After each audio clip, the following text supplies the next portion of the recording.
അവനവൻ്റെ മനസ്സിനുണ്ടാകുന്നത്. പ്രാർത്ഥനയിൽ പങ്കെടുക്കണം, ഈശ്വരത്തെ ചെയ്യണം എന്ന് ഏത് പ്രസ്ഥാനത്തിരിക്കുന്നവരും പ്രധാനമന്ത്രിയെ വിളിച്ചാൽ കേൾക്കുന്നവർ വിചാരിക്കുന്നത് അതിരുടെയും ആ സാധനത്തിനെ പുറകോട്ട് പറയുന്നതാണെന്നാണ് എല്ലാവരും ചിന്തിക്കുന്നത്.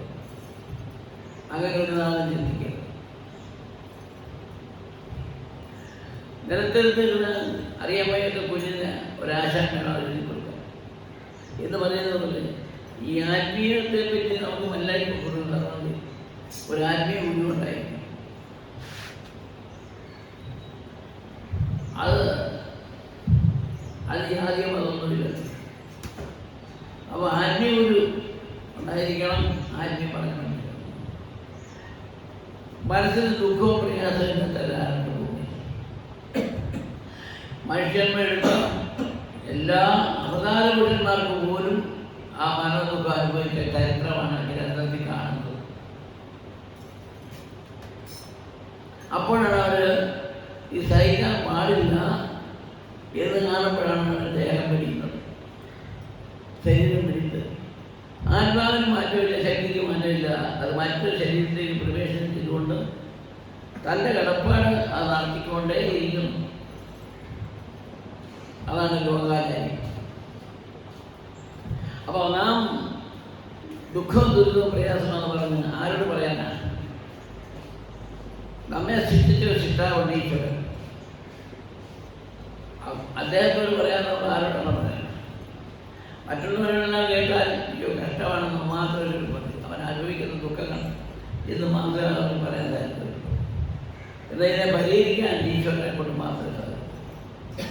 ഈശ്വരനെ കൊണ്ട് സാധിക്കുന്നത് പറയാൻ ആർക്കെങ്കിലും ഈശ്വരനെ നേരിൽ കണ്ട് പറഞ്ഞത് ദുഃഖം തീർക്കാൻ പോകാൻ സാധിക്കും? ഒരിക്കലുമില്ല. പിന്നെ ഏത് പ്രകാരത്തിലാണ്? തപനനുസരിച്ച് അതിന് തുല്യരായിട്ടുള്ള ആത്മപുരുഷന്മാരുണ്ട്. ഈശ്വരനെ സ്വാധീനമാക്കി പ്രവർത്തിച്ചുകൊണ്ടിരിക്കുന്നവരാണ്. അവരെയാണ് നിഷ്കളങ്കാത്മാവ് എന്ന് പറയുന്നത്. ആ നിഷ്കളങ്കമാണ് ഈശ്വരൻ. അപ്പോൾ അവനവൻ്റെ മനസ്സ് നിഷ്കളങ്കമായി വന്നിരുന്നാൽ ഗുരുവും അല്ല ഈശ്വരനും മനുഷ്യനും ഒന്ന് തന്നെയാണ്, യാതൊരു വ്യത്യാസവുമില്ല. പക്ഷേ ഭൂമിയിൽ ഈ പറയുന്ന പദപ്രകാരം ജീവിക്കാൻ സാധിക്കുന്നവരാരുണ്ട്? ലോകമോഹം കൊണ്ട് കെട്ടിപ്പിടുത്തി കിട്ടുന്നൊന്നും പോരാ എന്നുള്ള ചിന്താഗതികളോട് ജീവിക്കുന്നവരാണ് ലോകം. അവരിൽ ദുഃഖവും പ്രയാസമല്ലാതെ എന്താണ് ഉണ്ടാകുന്നത്? അതിൽ നിന്ന് വിട്ടൊഴിഞ്ഞ് ജീവിക്കാൻ ആർക്കും സാധിക്കുമോ? ഭഗവാൻ പറയുന്നു, നീ ആത്മീയത്തിനും ഭക്തിക്കും വേലിക്കണം. ആലോകയിലും തന്നെ കൊള്ളതാണ്. ആലോക സ്വർഗവും ഇരുവ ജീവിതവും, അതാണ് ഈ ആലോക വിലോകത്തിൻ്റെ വ്യവസ്ഥ. അപ്പൊ ഈ ലോക ജീവിതം ആലോക ജീവിതത്തിലേക്ക് യാത്ര ചെയ്യുമ്പോൾ എത്തിച്ചേരാനുള്ള മാർഗമാണ്. നീ കർമ്മദേഹം തന്നെ നോക്കും. അത് ഈ ഭൂമിയിൽ നിർത്താൻ അത് അശുദ്ധിയാണ്. അതിനാണ് പരിശുദ്ധിയായിരിക്കുന്ന വസ്തു സ്ഥിതി ചെയ്യുന്നത്. എന്തിനു വേണ്ടി? നിന്റെ കർമ്മശുദ്ധി കൊണ്ട് നിന്റെ കർമ്മദേഹ സ്ഫുടമായിരിക്കണം. നാമാണ് അതിൻ്റെ ഉള്ളിൽ സ്ഥിതി ചെയ്യുന്നത്. അതിന് സ്ഫുടം ചെയ്ത് തന്നെ സ്ഫുടം ചെയ്ത് സ്വീകരിക്കേണ്ട കടപ്പാട് മനുഷ്യൻ നിനക്കുള്ളതാണ്. അത് നീ ചിന്തിക്കുന്നുവെങ്കിൽ ഈ ലോക ജീവിതത്തിൽ ഉത്തമമായ ജീവിതമാണ്. അതിനെ നമ്മൾ ബോധ്യപ്പെടുത്തി തരുവാൻ ആ പരമാത്മാവ് തന്നെ ഒരു ശരീരത്തിൽ പ്രവേശനം ചെയ്തിട്ട് ഗുരുപദം സ്വീകരിക്കുന്നു.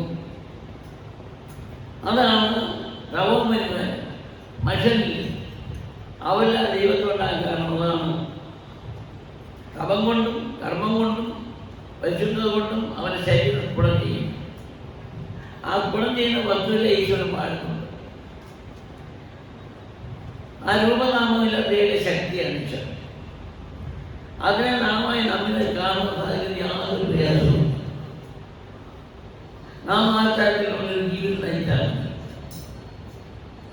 ജ്ഞാനപ്രകാശം തന്നെയാണ് ഈശ്വരൻ.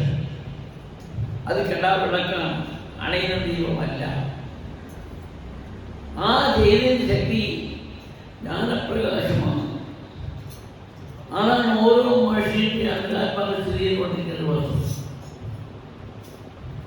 അതിനെ നേരത്തെ കളഞ്ഞാൽ അന്ധകാരത്തിൽ ദുരിതവും പ്രയാസങ്ങളെല്ലാം ഞാൻ വന്നിക്കുന്നതോടെ ഗ്രന്ഥങ്ങളിലുള്ള ഇതൊക്കെ പറഞ്ഞ് ഇന്നും പറഞ്ഞു വായിക്കുവാനും പറയാനും ആൾക്കാരുണ്ട്,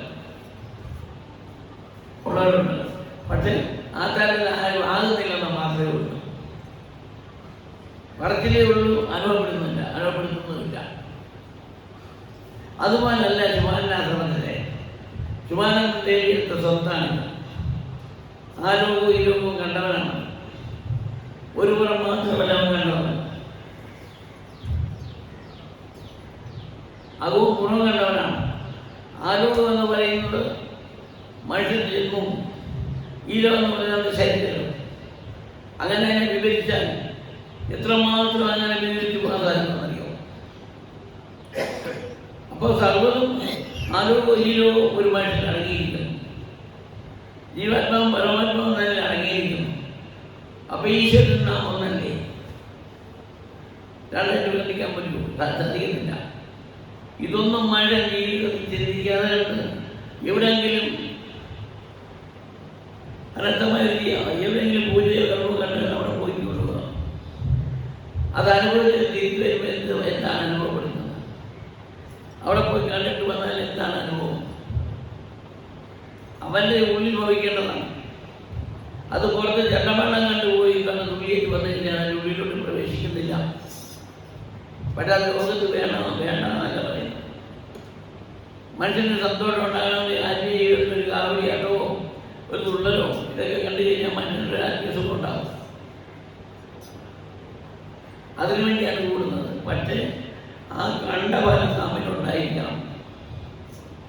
അതിന് നമ്മുടെ മനസ്സാണ് ആഗ്രഹിക്കേണ്ടത്. ഓരോരുത്തർക്കും എന്തിനാണ് ഈ മനസ്സ് തന്നിരിക്കുന്നത്?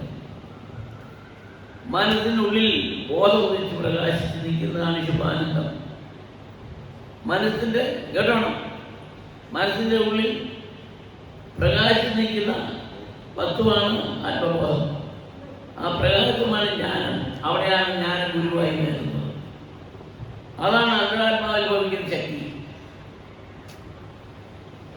ഒരു പുരാണം എടുത്ത് നോക്കാൻ ഇത് കാണുകയില്ല. പുരാണത്തിൻ്റെ മറുവശമാണ് ശുഭാനന്ദം കൊണ്ടുവന്നിരിക്കുന്ന തെളിഞ്ഞതിൻ്റെ മറുവശം കൊണ്ടുവന്നിരിക്കുകയാണ്.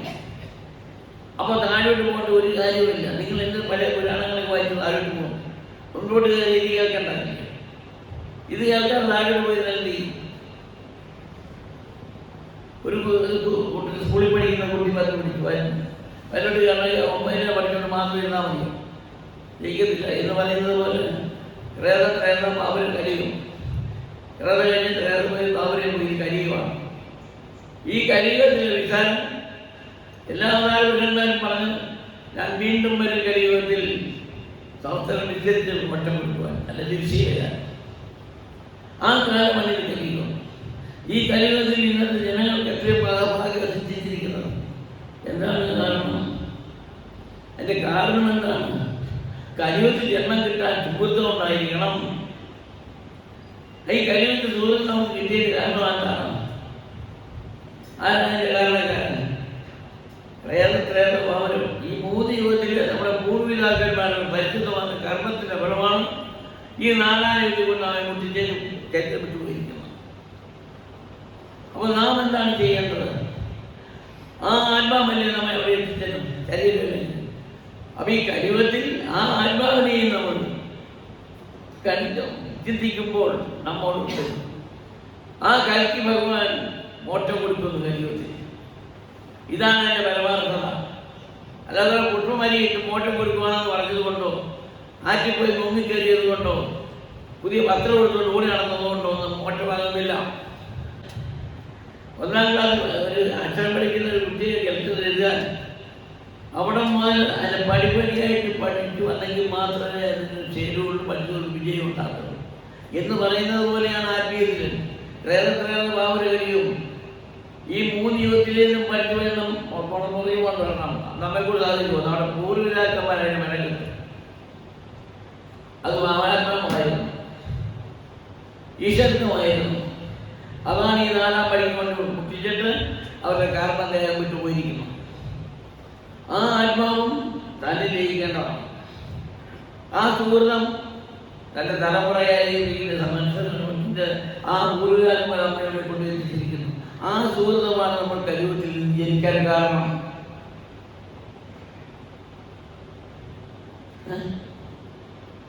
കലിയുഗത്തിൽ ഭഗവാനെ ഒരു വൃക്ഷമെങ്കിലും മുളയ്ക്കുവാണെങ്കിൽ അതിന് മോക്ഷമുണ്ടല്ലോ എന്നാണ് പറയുന്നത്.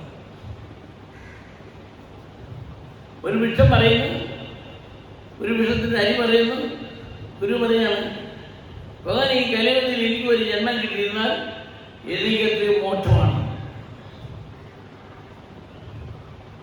അങ്ങനെയാണെങ്കിൽ മനുഷ്യൻ എന്തുകൊണ്ട് അതിനെ ചിന്തിക്കുന്നില്ല? നമുക്ക് കിട്ടിയിരിക്കുന്ന സൗഭാഗ്യത്തെ, മനുഷ്യന് കിട്ടിയിരിക്കുന്ന സൗഭാഗ്യത്തെ എന്തുകൊണ്ട് ചിന്തിക്കുന്നില്ല? പറ. അപ്പം മനുഷ്യൻ മൃഗതുല്യമായി ജീവിതം ചെയ്യാൻ പാടില്ല. മനുഷ്യത്തുള്ളവനും ദൈവത്തോടുള്ളവരായി ജീവിക്കാൻ സർവേശ്വരനെ ഇവിടെ അനുഗ്രഹിക്കുമാറാകട്ടെ. നന്നായി നമ്മിലായി വാഴുന്ന ഈശ്വരൻ കാണുവാൻ എന്തിനും ഓടി നടക്കുന്ന ഒരു ക്ഷേത്രങ്ങളിലോ പള്ളി അമ്പലം എങ്ങും പോകേണ്ട ഒരു കാര്യമില്ല. ക്ഷേത്രം എന്ന് പറയുന്ന ഒരു മനുഷ്യൻ്റെ ശരീരം തന്നെയാണ്. ആ ജീവാത്മാവ് പരമാത്മാവ് ആ മനുഷ്യൻ്റെ ശരീരം എന്നല്ല, ആ തരത്തിലുള്ള ക്ഷേത്രത്തിലാണ് വാഴുന്നത്. അത് നാം തന്നെ ചിന്തിച്ചറിയാൻ കഴിയില്ലയോ?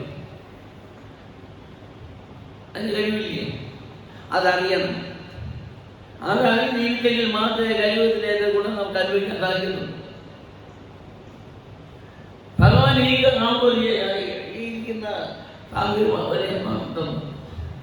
അത് മഹാഭാഗ്യമാണ്. ആ ഈശ്വരനെ നേരിൽ കാണുവാനും ആലോകയിലോ എന്താണെന്നും ആത്മാവ് എന്താണെന്നും അതിനെ വിസ്തരിക്കേണ്ട വഴികളും ഉടയമായ ഹൃദയത്തിൽ നിന്നാണ് പറയുന്നത്. മനസ്സിലാകുന്നുണ്ടോ? ഇതെത്രയോ മഹാസംഭവിക്കുകയാണ്. ഇത് ഭൂമിയിൽ എത്രയോ ജനങ്ങളുണ്ട്. ആരെങ്കിലും ഇത് ശുഭാൻ പറയുന്ന പോലെ പറയാനുണ്ടോ? ഈ കലിയുഗത്തിൽ ഇതുപോലെ ഉള്ളെടുത്ത് ഇല്ല. എവിടെ പരിശോധിച്ചാലും ഒരു പുരാണത്തിൽ കാണത്തില്ല, വരുവന്നേ കാണുന്നുള്ളൂ. ഇവിടെയാണ് ഈ കളി കാണിക്കുന്നത് ഒരത്തിൽ. കാരണം അത്ര ശക്തി കാന്തീയമായിരിക്കുന്ന വസ്തുവാണ്. ഇവിടെ നിന്ന് തൊഴുതാലും ആ കൃഷ്ണമുണ്ട്. അവൻ്റെ മനസ്സ് ശുദ്ധമായിരിക്കണം. ശുദ്ധഹൃദയത്തിൽ വാഴും മോരീശനെ മറ്റെങ്ങും കാണുവാൻ സാധ്യമല്ലേ നാഥ.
അവനവന്റെ മനസ്സ് തൻ്റെ ഭാഗത്തിൽ വെക്കണം.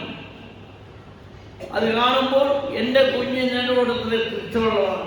കണ്ടോ, അവൻ ഈ ലോകത്തിൽ ഒന്നും തന്നെ ചിന്തയിൽ നമ്മെ മാത്രം ചിന്തിച്ചിട്ട് അവൻ്റെ സ്വന്തം മനസ്സ് നാം കൊടുത്ത് അവൻ തുണം ചെയ്തിട്ട് മുമ്പാകെ അർപ്പിക്കുന്നു.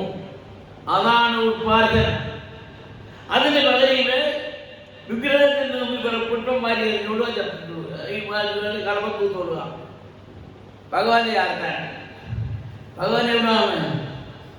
നാമായി നമ്മിലിരിക്കുന്ന ഭഗവാൻ എങ്ങനെ വിഗ്രഹമായിട്ട് വരുന്നത്? പറ.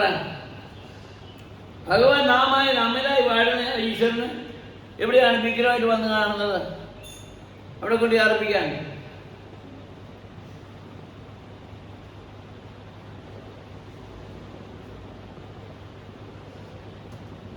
സത്യമറിയാതെ ചിന്തിച്ചു പോകരുതേ, ചൂരൻ തുള്ളിക്കള്ളിക്കിരട്ടെ. സത്യമറിയാതെ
കൊടുക്കുന്നത്. 'അതറിഞ്ഞ് നാം ഇവിടെ പറഞ്ഞു. ചിന്തയും എന്തുവാണ് ഈശ്വരന് ഏറ്റവും ഇഷ്ടം. ആ ഇഷ്ടത്തിനൊത്ത് നാം ഭരിക്കണം, പൂജിക്കണം, ആരാധിക്കണം, നിഷ്കളങ്കമായി സംസാരിക്കണം, പ്രവർത്തിക്കണം. ഇതെല്ലാം ഭഗവാന് വലിയ ഇഷ്ടമാണ്. ഈ സ്ഥാനത്തിലോ അതാകുന്നതിലോ വരുമ്പോഴും ഭഗവാനെ എന്നൊരു ചിന്തയാണ് വേണം. അപ്പോൾ എൻ്റെ ഗുരു എൻ്റെ കൂടെ ഉണ്ടല്ലോ, എന്നെ മറന്നിട്ടില്ല, എൻ്റെ സന്നിധാനത്ത് വന്നപ്പോഴും എൻ്റെ ഗുരു എന്നാണ് ചിന്തിക്കുന്നത്. അപ്പോൾ എന്നെ ഉത്തമമായി എന്നെ സ്നേഹിക്കുന്നു. ആ ഒരു ചിന്ത നിങ്ങൾ വന്നെങ്കിൽ മാത്രം നിങ്ങൾ ആശിക്കുന്ന നന്മ ലഭിക്കുന്നുള്ളൂ. അല്ലാതെ ഇങ്ങനെ വലിയ പോവുക ചെയ്യുക, ഉള്ള കാര്യം ഉള്ളതുപോലെ പറയും, ഒരു പൊടി പറയത്തില്ല. ഒരു അധ്യാപകൻ്റെ അടുത്തൊരു കുട്ടിയെന്നാൽ അവൻ നന്നാകണം, പറ്റി പാസ്സാകണം എന്നാണ് എന്ന് പറയുന്നതാണ്. എന്താണെന്നറിയോ, ഇതൊരു പരീക്ഷണമാണ്. ഇതിനെ ഈ ദിവസം അറിഞ്ഞടുക്കുന്നവൻ ആരാണ്? നാം ഭാഗ്യവന്മാരാണ്. അങ്ങനെ ഉത്തമമായ ഒരു ജീവിതം നയിക്കുവാനാണ് എല്ലാവരും വിളിച്ചുകൂട്ടിയിരിക്കുന്നത്. അത് നന്നായി അറിഞ്ഞ് ജീവിക്കണം.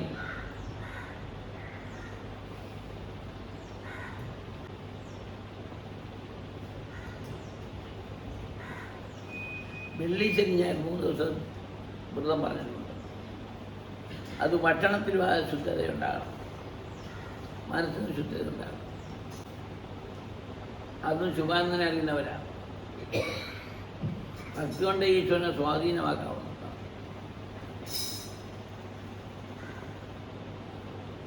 ഒരു ചിട്ട പറഞ്ഞാൽ അത് ചിട്ടയായിരിക്കണം.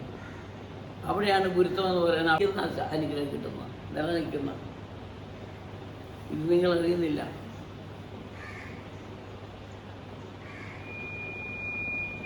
എൻ്റെ ചെറുപ്പകാലം ഞാൻ ആശ്രമം ചെയ്ത് നയിച്ചവനാണ്. അതിൻ്റെ ചിട്ട നമുക്കറിയാം. ഗുരുവിനോട് അടുത്ത് കണ്ട് പ്രവർത്തിക്കുന്ന അറിയാം. അതിൻ്റേതായ ഐശ്വര്യം കാണുന്നത്.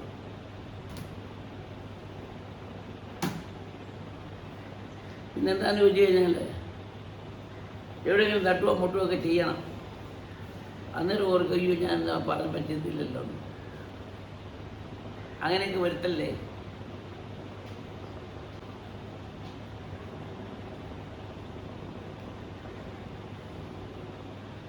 അവരവരുടെ നന്മയ്ക്ക് പറയുന്ന കാര്യമായിരുന്നു.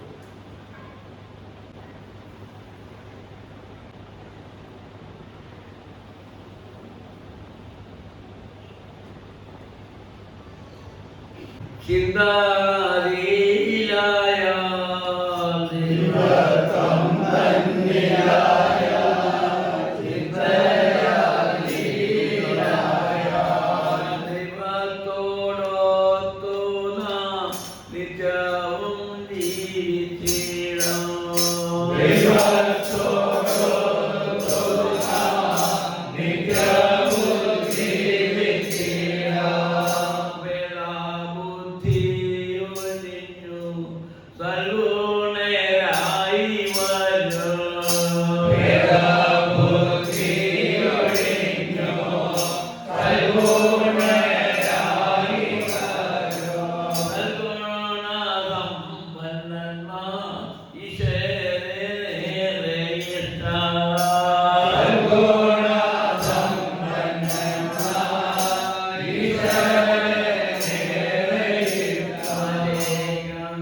Sambal